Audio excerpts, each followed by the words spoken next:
Takže jedna otázka od Bielika a republika končí. Pán Uhrík, vy máte svoju nejakú politickú minulosť. Myslím si, že v minulosti ste zastávali trošku tvrdšie postoje a dokázali ste to takto povedať, alebo ste to takto hovorili.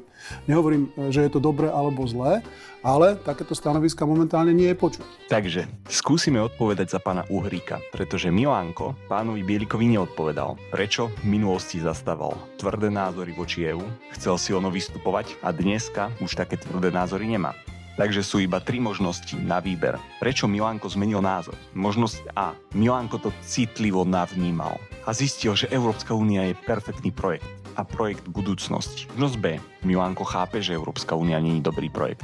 Milanko chápe, že sa potápa ako Titanic. Ale verí v to, niečo podobné ako Michal Šimečka v slovenskej krčme verí v to, že získa rešpekt. Keď nie inde, tak prečo nie tam? Tak Milanko rovnako verí v to, že tento Titanic stačia drobné kozmetické úpravy a nepotopí sa. Alebo možnosť C. Milánko si zvykol na 17 000 eur a táto komfortná zóna ho donútila zmeniť názor. Chápeš? Rodinka, domček nový, autíčka, dovolenky a jeho životné náklady ako také puta na rukách ho donútili zmeniť názor. A čo si myslíš ty? Prečo Milánko zmenil názor na Európsku úniu? Tá tvrdšia retorika už je minulosťou. Nie, minulosťou. Pozrite sa.